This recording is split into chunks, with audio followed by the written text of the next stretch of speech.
So this session is going to look at consumption, and we're going to look at how people are consuming podcasts, where people are consuming podcasts on, and what that means for our future. We have three fantastic speakers. Fifi and Jordan will be on in just a bit, but I am going to start and talk about what we've seen over the last 12 months, where we have come from and where we are going. So let's pull up those slides and see what happens. Can I see my slides? Excellent, I can. That's a good start. So I edit a newsletter called Pod News, which comes out every single day, every weekday. It's all about podcasting and on demand, and it's free. You should get it. It's at podnews.net. My background is in radio, so I used to work for a big radio station in the UK called Virgin Radio, where I looked after the website. And one of the things that I did there is that I launched the first daily podcast from a radio station back in 2005, before Apple even put podcasts into iTunes. It was that long ago. We even got some advertising in there as well, which I was very, very pleased about. Also, I ended up launching the same month, actually, the first streaming mobile phone app for a radio station, which we didn't even know what it was called, so we called it 3G Tuner, and it worked on 5 Symbian phones. 5, count them. Now, though, as you've heard, I write the Pod News newsletter and do that as my day job. So today I'm going to look back at the last year in podcasting. I'm going to share some new data with you, both around the globe, but also here in Asia. And we're going to have a quick look at what is next in terms of that. The first story, really, that's happened over the last year or so has been the emergence of video. More and more podcasters looking into video, working out what video can do for them. Spotify rolling out video for all podcasts back in 2024, then launching a way to get paid from that in some countries in the world, not here yet. Spotify for creators back in November, which I was over in LA for. Joe Rogan, of course, jumping back into YouTube. This is not Joe Rogan. Back in March of last year as well. And YouTube now claiming an awful lot of people using that platform for podcasting. There's more about video later on in the day today. Spotify has obviously been sharing some of those earnings as well. They're saying that everybody is getting paid an awful lot, which is very exciting. And they've expanded into Europe, but not yet into many parts of this side of the globe. In Japan, YouTube apparently is #1 for podcasts. We'll find out whether that's true with Jordan in just a little bit. And all kinds of exciting things apparently coming from YouTube in terms of advertising, perhaps in the future as well. But we've also seen some bad news in the industry. We've seen, I think, a bit of a reset, and most of that reset has happened in North America, in the US. We saw everything from my area, journalism, closing, HotPod going away. It said on hiatus, but it's a very long hiatus because it ain't coming back. We've also seen large podcast companies like Wondery making closures in other countries and also laying off more than 300 people in the US as well. Of course, Google Podcasts closed last year and has joined the ever-growing Google graveyard of things that they once launched and have lost interest in. We have, though, seen podcast ad revenue increasing quite nicely. And podcast ad revenue is a nice thing to look at for the rest of the world as well, because typically what happens in the US in this industry follows across the rest of the world as well. And actually there have been quite a lot of good news stories as well. Spotify having their first full year of profitability, making money from everything that they do, which is very important. We've seen Acast also achieving their profitability target as well. There's somebody from Acast here today, so you can doubtless talk more to Timmy about that. We've seen podcasting for the first time in both the US, in the UK and in Australia, now reaching more than half of the population every single week. More than half of everyone in those countries listens to a podcast every single month, I should say. And so podcasting really hitting the mainstream in terms of consumption, certainly in those countries and more to come. But we've also seen smaller podcasters. This is Glenn. Glenn produces a show called Horses in the Morning. If you're a fan of horses and you want to wake up to a great show, then Horses in the Morning is for you. He's hit 3,500 episodes, as you can see. It's a profitable podcast that Glenn runs, and it works fantastically. And it really shows that podcasting is there for everybody, not just the big broadcasters, but also individuals like Glenn the Geek and like others. So let's have a look at some data. I promise you some data. Firstly, there are 4.5 million podcasts out there. 4.5 million, that's quite a lot. However, only 350,000 of them are active. They've been updated in the last 30 days. What typically happens, if you look at a graph in terms of that, is that there's a nice peak at around April time. There's also a nice peak at around October time because of the way that holidays fall and things like that. But you can see that actually, if you are doing a podcast right now, you're not competing with 4.5 million shows. You're competing with just 350,000 shows. That's a significantly smaller amount of consumption, of competition that you might think that you have. But let's take a look at some actual data. I have grabbed a week's worth of data from this, which is an open analytics service for podcasters. It's got loads of things in there. In this particular week that I grabbed, it's got 4 million downloads in there from 2.2 million different people, all kinds of different shows and episodes and things like that. It's probably a bit more independent shows rather than some of the biggest shows, but it gives us a good idea of how people are consuming those individual shows. So this is the global data from all of that. Globally, there are 185 apps being used right now to listen to podcasts. It's not just Apple and Spotify, although Apple and Spotify, as you can see here, has the vast majority. Apple, number 1 for downloads, 44%. Spotify, number 2 for downloads at 31%. That's global. What does it look like in this part of the world?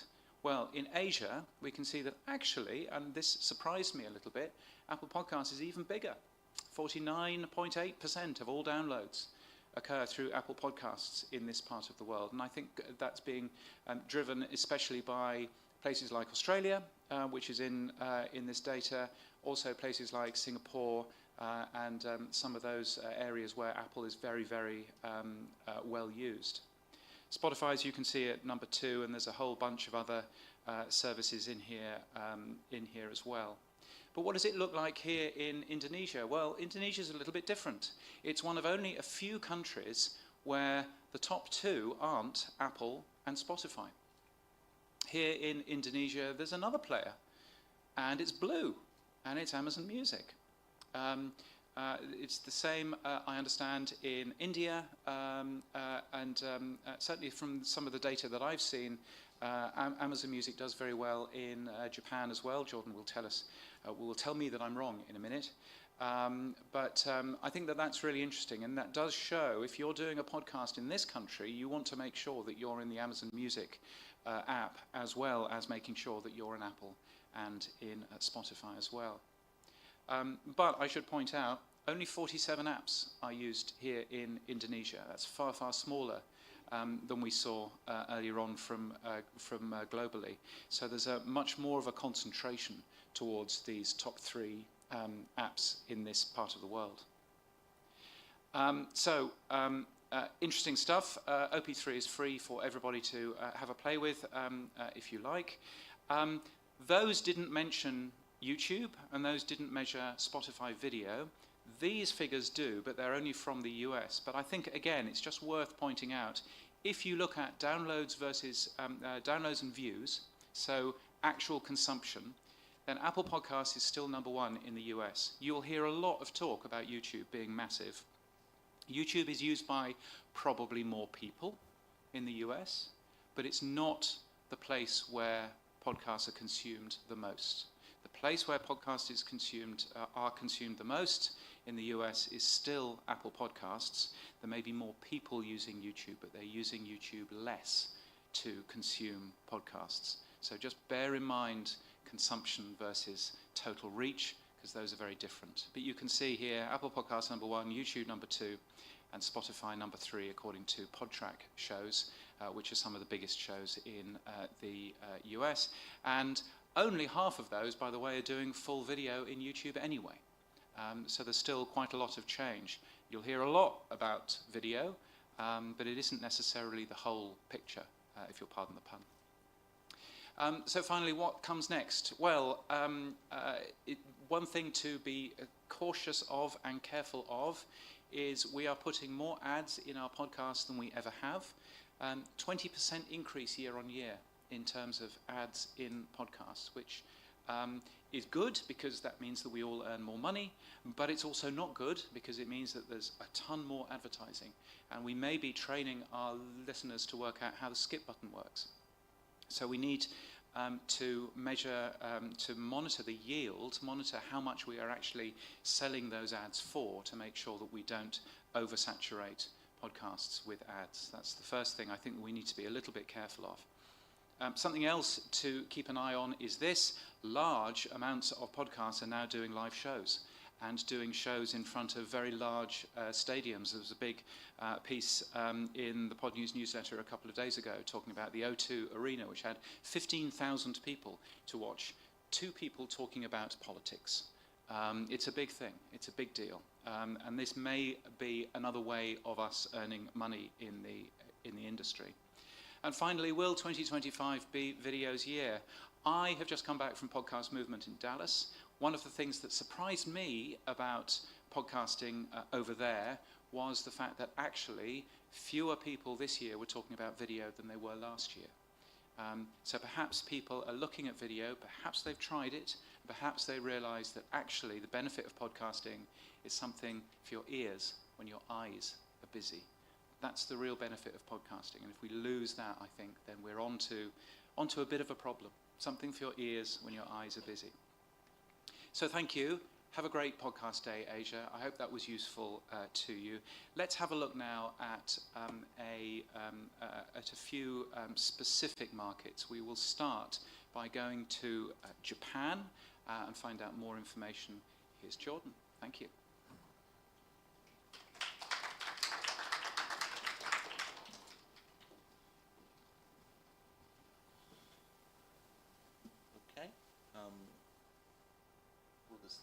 Slides be displayed? Oh, cool. Okay, cool. Test. Okay. Right. Let's go. Okay, thank you so much for coming out today to this podcast day. When you think of Japan, you probably don't think of a white guy, and you probably think of anime. But little by little, the podcast market in Japan is increasing. And today I do want to talk a little bit about that. I'm Jordan, I'm from Otonor, and just to plug us a little bit, Otonor is a digital ad company in Japan. We focus on the ad agency side and also the ad tech side, and I would say we have supported the #1 amount of digital audio ad campaigns in Japan. And our mission is to create the digital audio market in Japan. And podcasts are a huge part of this, and we support many branded podcast initiatives. And additionally, we also, on the ad tech side, we have many ad tech initiatives. And if you sound logos, podcasts, audio commercials, any of that, we produce that. I'm Jordan. I'm from Japan, but from Australia originally. I'm head of branded podcast production and other ad tech stuff. And I will be your guide today. Cool. So we're talking about 3 topics today. One is the podcast usage in Japan, the newest stats from our survey we conducted late last year. And then I want to talk about monetization of podcasts in Japan and also localization challenges. If you want to get into this market, it's a tricky market. So I want to take you through that. Okay, cool. I hope everybody has had their coffee this morning. I have not, so all right, let's do this. Okay, so the podcast report in Japan for last year. We conducted this with the Asahi Shimbun Company, a major newspaper corporation in Japan, and these are the latest stats. So just in this past year alone, there's been a 1.5% increase in domestic podcast listening ratio. I believe it's 15.7% last year and 17.2% this year. So there's definitely an increase in podcast listening in Japan. And as far as who is listening, 17.2% of the internet population is listening, and there's been about a 1% increase in each category across the age groups, but particularly in 15 to 19 has received quite the increase. And now if you go to age and gender as well, I know I'm flying through this, but this is also available on our website. So if you're interested, just come up to me afterwards and I'm happy to provide the link. As far as new data goes for the past year, for males, there's been a 1% increase overall in listener viewership. And we'll see that reflected in what podcasts are listened to later on. Now, as for situations for podcasts being listened to, lots of people listen to a podcast while doing something, and that is still true. But there's also been a large percentage increase in podcasts being consumed on their own. So, So, for example, taking a break during work and listening to a podcast, there's been a 5.7% increase in people, I believe it's 5.7% increase of people consuming podcasts on their breaks just by themselves. So that's been a huge uptick this past year. And James is right, YouTube is the #1 podcasting service in Japan, followed closely by Spotify, about a 5% difference. Now, Amazon, on the other hand, is #4. In its place is Japan's radio listening app, Radico. It's a fairly major radio listening app in Japan, and that comes at #3. Amazon is 4, unfortunately. As far as podcast genres go, news and comedy, just like last year, have had it's still the #1. I would say there's been an increase in male viewership, just because there's been more males listening to podcasts. And this data, I believe, lines up with the rest of the world as well. People with higher incomes generally listen to podcasts more.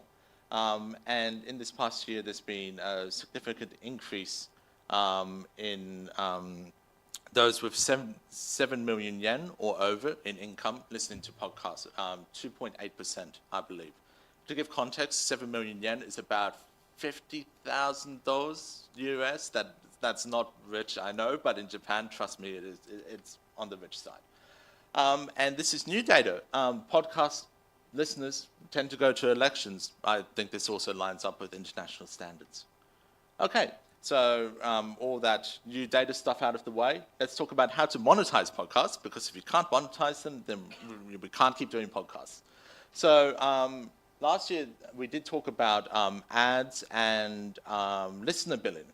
And that's still true, but there has been an interesting trend of increasing of events and merchandise, which I will explain more afterwards. But major corporations and major entertainers as well are starting to use podcasts, like expand outside of the audio sphere, as it were.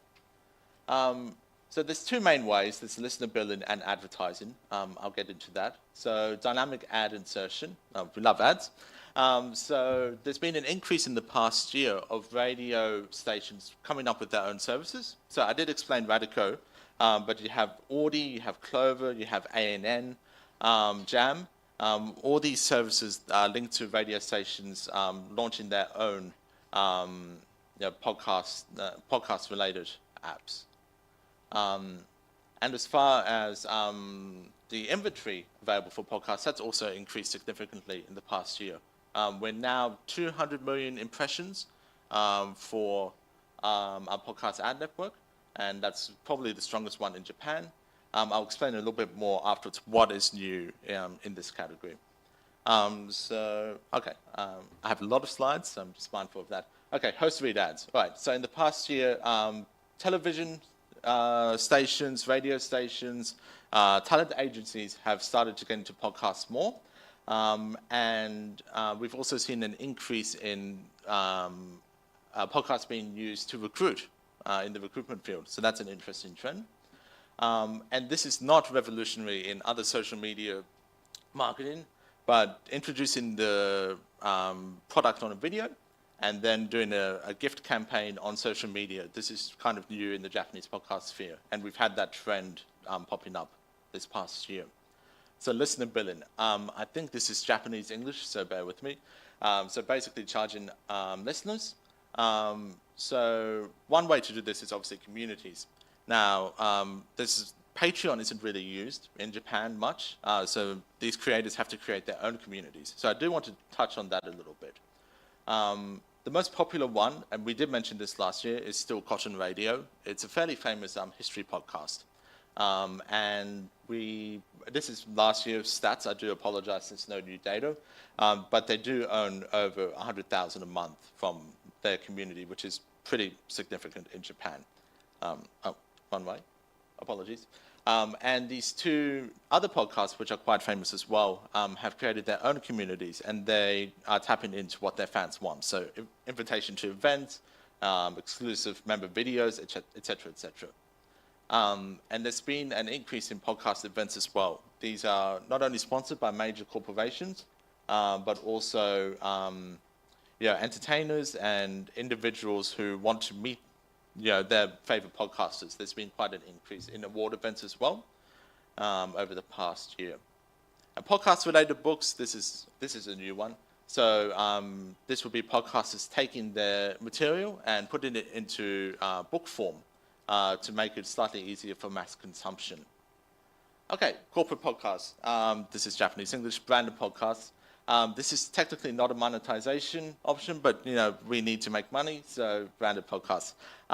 This past year, IKEA down the bottom with the lady down the bottom, and Morgan Stanley have put the hats in the ring for branded podcasts in Japan, and I will be touching on Morgan Stanley a little bit later. And podcasts, political podcasts are on the rise. So there's a major politician on the upper left who's now doing his own podcast, and other political commentators as well are talking about politics. I am mindful of time. So the podcast market is booming in Japan, but by the same token, how do you get into it? Can you just slap ChatGPT, you put the script in ChatGPT and it comes out beautiful? No. Spoiler alert, no. There's a lot of linguistic challenges in Japan, in the Japanese language. You can't just put it into ChatGPT and hope it works. It will not. It will come out fairly unnatural. There's a lot of language nuances that's hard to pick up, that AI just can't pick up on at this point. And Japanese is also a high context culture. This translates to Western personalities might be a little bit more outgoing with their podcasts, but Japanese people not so much. So this also needs to be taken into account, and quality is also critical. Just putting two mics on a desk somewhere, and that's not going to cut it. Usually it has to be a studio recorded podcast for Japanese people to stay engaged. An example of a podcast done well is Morgan Stanley's Thoughts on the Market. So what they do is they have their English episodes and they take it to Japanese, but they have the English announcer, the English analyst. They have him talk for about 20 seconds, or her, talk for 20 seconds, and it fades into the Japanese narration, which not only keeps Morgan Stanley's reputation as high-quality analyst, but it also fits to the Japanese market more clearly. I think that's a really good example. So takeaways for this. I apologize, I've just been running through. So to find the latest information on podcast usage in Japan, we run the podcast report in Japan yearly, and I'm happy to give the link to anybody afterwards. There's still currently only 4 monetization options available in Japan, but listener billing is increasing, and the Japanese market is continuing to flourish with events and books as new mediums to engage with podcasts. And linguistic challenges also make it difficult to start your own podcast in Japan. So if you do want to get into the Japanese market, it's important to find a partner who understands the Japanese market. Okay, that's it. Thank you for that. Slightly over time. Apologies, James. Thank you so much, and I'll see you after. Thank you, Jordan. Thank you so much. Thank you. So that was Japan. Fascinating stuff. I'm looking forward to asking questions at the end of that. But let's now find out what podcasting is like in this part of the world. From Populix, please welcome Fifi. Fifi, thank you so much.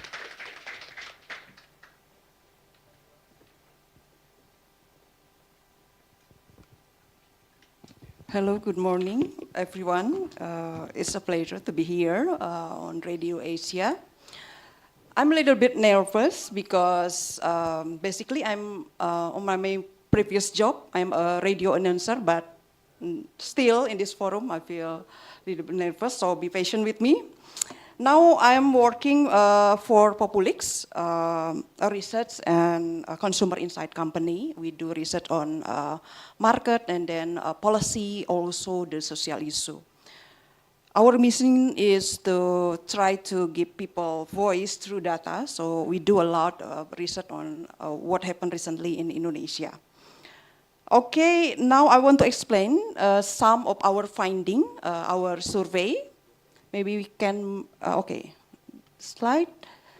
I want to explain where our data come from. It's come from a survey. We do a survey to 1,100 respondents. I want to explain this. This is very important for Indonesia because when we see Indonesia, it's quite different from Java and then Papua, Kalimantan. So on this research is mostly represent Java because more than almost 80% is the response is come from Java. Also is come from young people, Gen Z and millennials.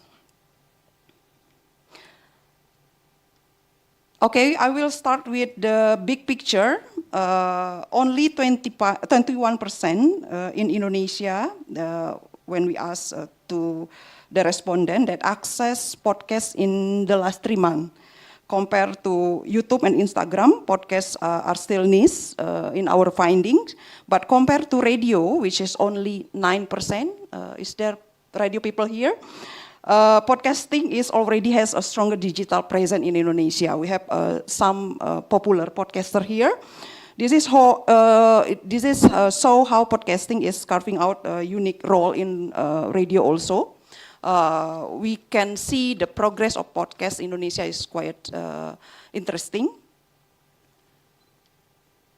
And then this is some of we ask them what is the reason, what is their consideration to hear podcasts, why they want to hear podcasts.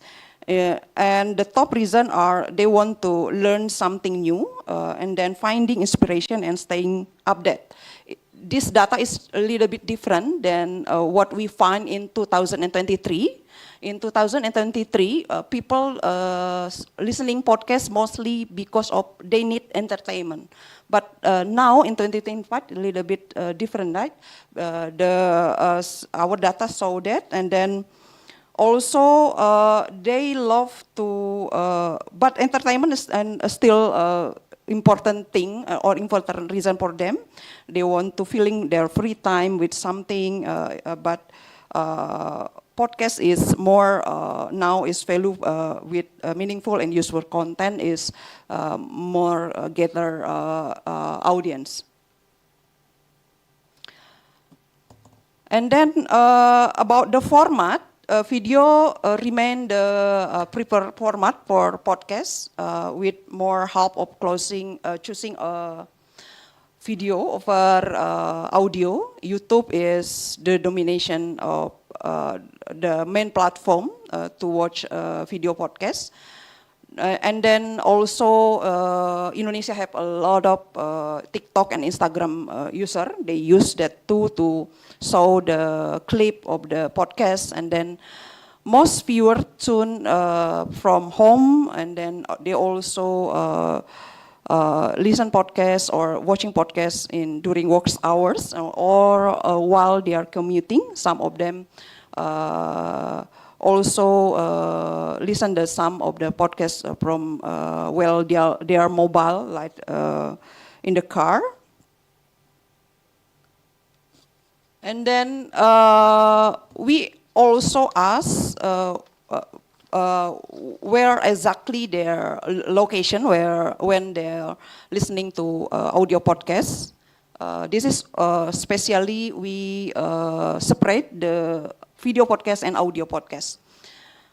When the video dominates, but on the audio podcast, I think it's a little bit different with James data. Main platform for audio podcasts on our survey is Spotify, 87%, and then Google Podcast, 30%, and also Noise and SoundCloud. Other Apple Podcast that on James data is very big, right? The download from Asia in Indonesia is only 8%. Other platform is Overcast and then Inspigo. And then we ask also when they enjoying video podcasts, which the following statement that describe them. Most of the podcast audience is likely to watch full of the video or follow the podcast program fully, and then some of them is trying to find the interesting guest star. If the guest star is very interesting, they will watch that podcast. And then others is about the audio podcast. Is only 5% listen to audio podcast while they are doing other activity, and then others is want to watch the video if they think it's interesting. This is other data. Podcast listening peak in evening with 70% tuning between 5 and 10 p.m. It's a little bit different with what we find in 2023, but still in the peak time is still in the evening. And the duration is around 20 to 60 minutes, and audience prefer one-on-one interview format.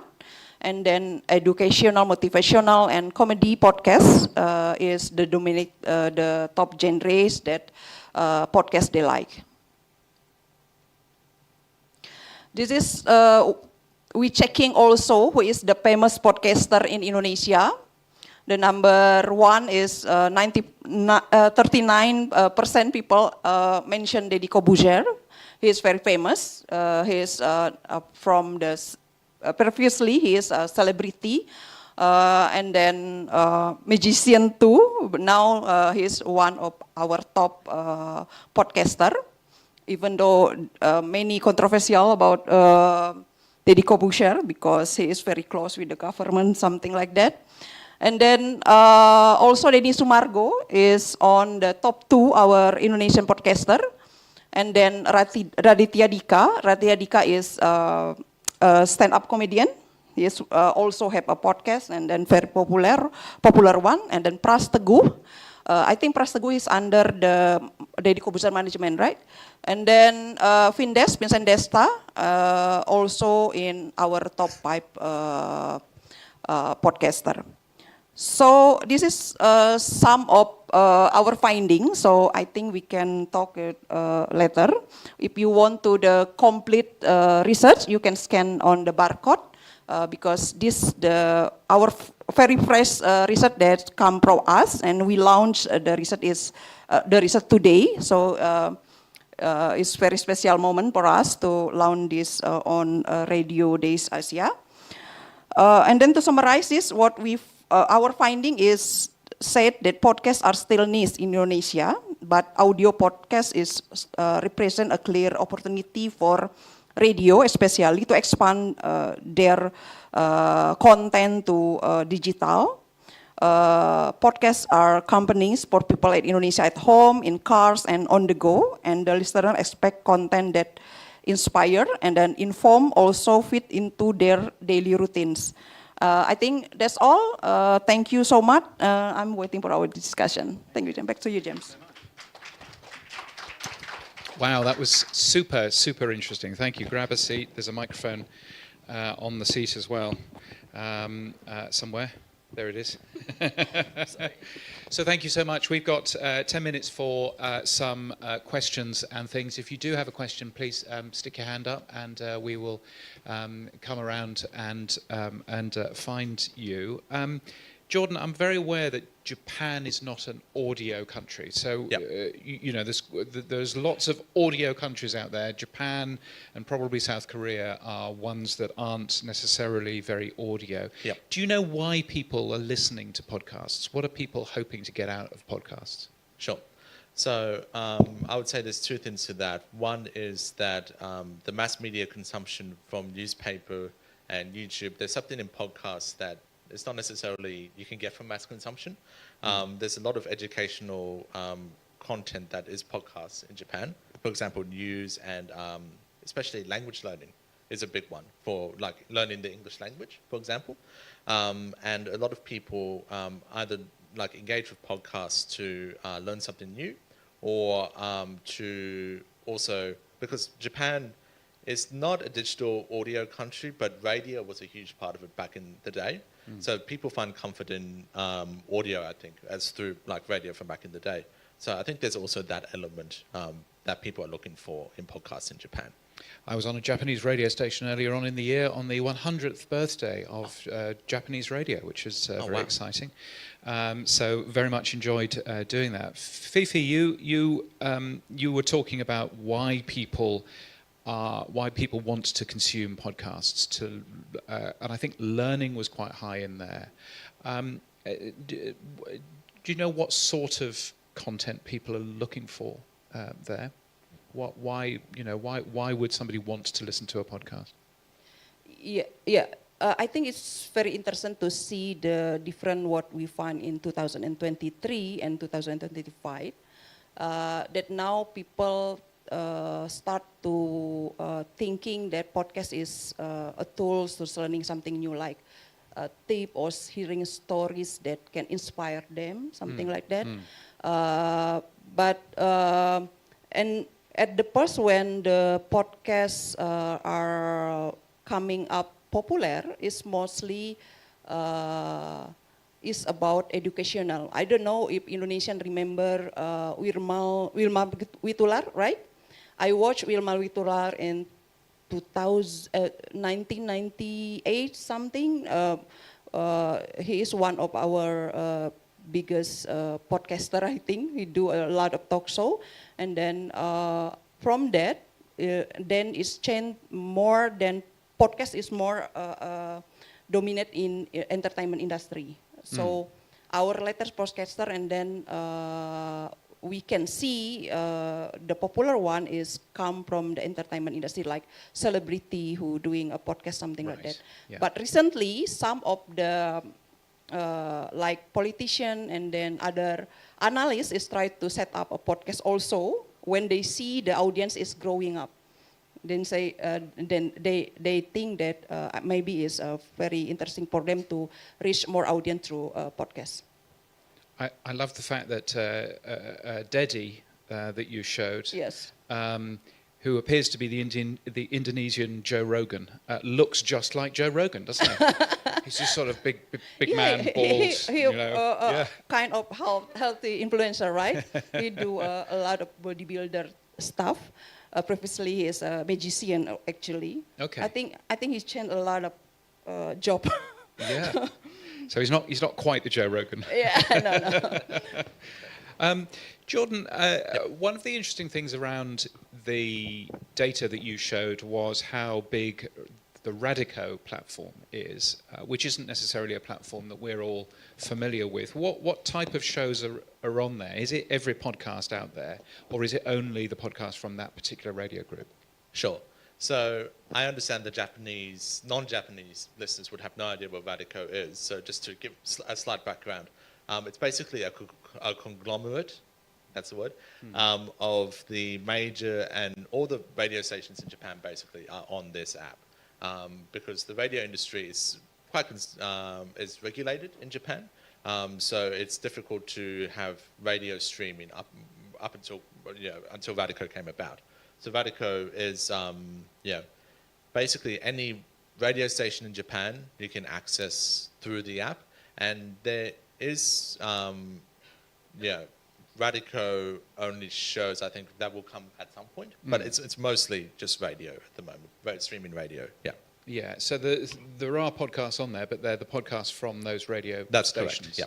Right. Yep. So my excellent podcast, for example, wouldn't be on there. Unfortunately not, no. Well, maybe that's something we can change. Yes. And in terms of Cotton Radio, you mentioned that they are earning money from their audience. What sort of money are they earning? The radio stations, you mean?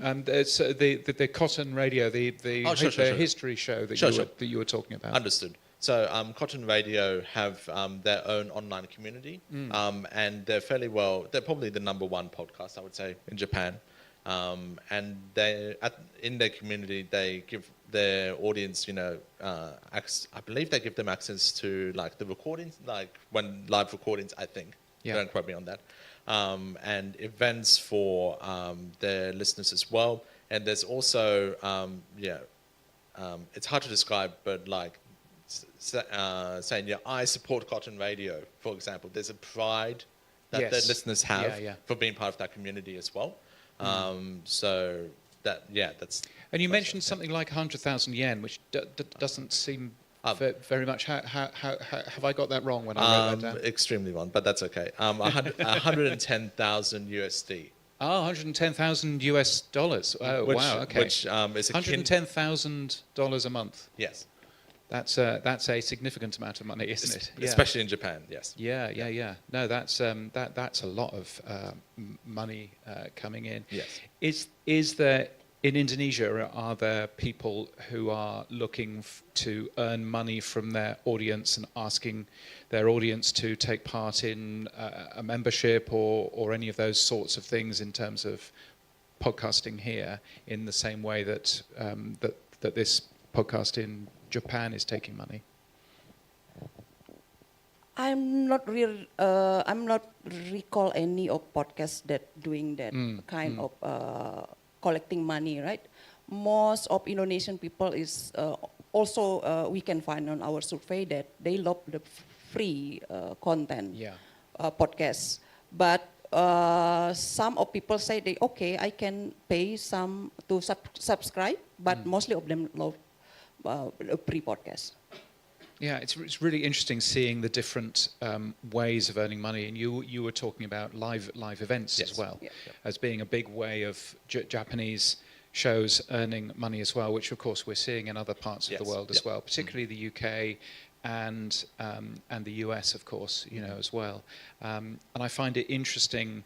The differences there. And we heard yesterday from Saria FM in the Philippines, which is a podcast company.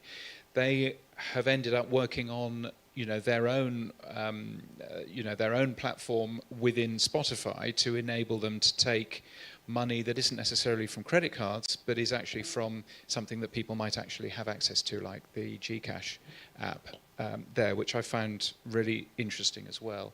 And I wonder whether that's probably part of the conversation around, do people have credit cards that they would use online, or actually other apps, in terms of that as well. I think that's really interesting. Yeah, in Indonesia, I think it's a little bit different. Yeah, the podcast is on the popular podcast. A lot of on the industry love to give a sponsor for that podcast. But in a previous year, like I told you, in the Wilmawi Tular era, some of the talk show kind of podcasts in that time is they do a offline event. They do like the gather a lot of people to watch the conversation, but I see rarely in this day. Mostly of this podcaster is if they are very popular, they can get sponsor from the industry. Now we have five minutes left. I'm sure that there are questions here. If there are any questions, stick your hand up and we will get to you. And if there aren't any questions, then I'll be very surprised. There must be a few you would have thought. There is. There's a question over there. Shall we get a microphone? We can get a microphone to him. This is brilliant. There you go. Do you want to tell us who you are, just so that we know who to blame for later? Yeah. You can blame Shrikant from India. Actually, you can blame Arpit from India for this question. He has no idea I'm going to ask it. It's a very, sorry. It's a very small question. When you were showing, this is for Fifi, by the way. When you were showing the statistics of people watching video podcasts and listening to audio podcasts, I noticed that YouTube was not included as one of the options for listening to audio podcasts on YouTube. I know it's a slightly strange way of consuming that, but did you look for that in your data? Yeah, I think it's mostly in our data we separate actually in the general podcast, and then we asking also where they are listening on audio podcast. It's very different outlet. Like Spotify very popular for audio, but mostly people on the general podcast use YouTube as the platform. Yeah, that's interesting. And because you did say, I mean, the tremendous amount of video podcast consumption, 7 times more popular than audio is what I wrote down here. And you were talking about YouTube and TikTok and Instagram and Snack, whatever Snack is. What's your definition of a podcast then? How would you define what a podcast is? Or did you leave it up to the... We leave it to the respondent. We leave it to them to define the meaning of podcast is. I think maybe in some people it's different thing, what is podcast is, right? I think in major of Indonesian people think podcast is like the one-on-one talk or more, like the conversation. I think on their mind, podcast is like that. And then on our data, it show that majority love video podcasts, but also almost half of them also love audio and video. But the audio is, on our finding is, years to years is more and more decrease on the audience. Yeah, it was very interesting also seeing that podcasting is twice as popular in Indonesia than the radio, which is interesting. I have a slide that says that 94% of people in this country listen to the radio. So I'm not quite sure where that figure has come from. Yeah, we should, I think we should make a different from, like I said before, this data is from Java. Yeah. Indonesia is quite very different Java and Kalimantan and Papua. When we see Papua, maybe radio is strong there. Yeah. But when you see in Java, there's majority is the internet access very our daily life, right? Yeah. It's different to other people in Kalimantan. Maybe some of the area is not covered well with internet. So I think it's will be make different on when we try to analyze it. No, but indeed. I'm a radio person in 2000, from 2000 to 2017. I know the listener is very, very decreased. On our findings, only 9% in Java and below to listen to radio. Yeah. And in terms of video, Jordan, yes. Video is a big thing in Japan as well for audio for podcasts, or not really? Well, YouTube is the number one watching, listening, whatever podcast is. Consuming. Let's say you're allowed that. Okay, yeah. YouTube is the number one platform to consume podcasts in Japan, and the trend I've been noticing more lately when people announce a podcast. Like it's usually like a video podcast. We are trying to video podcast to be revolutionary, So there's definitely, it's becoming more so the norm to release a video podcast, yes. Yeah, really, really fascinating. I've really enjoyed seeing both of your information. They will be linked to in tomorrow's Pod News newsletter, obviously, podnews.net. It's free. And you'll also find it on the Radio Days Asia website within the next week or so, within the Swapcard app. For now, thank you so much. Please join me in thanking both of our panelists today. Thank you.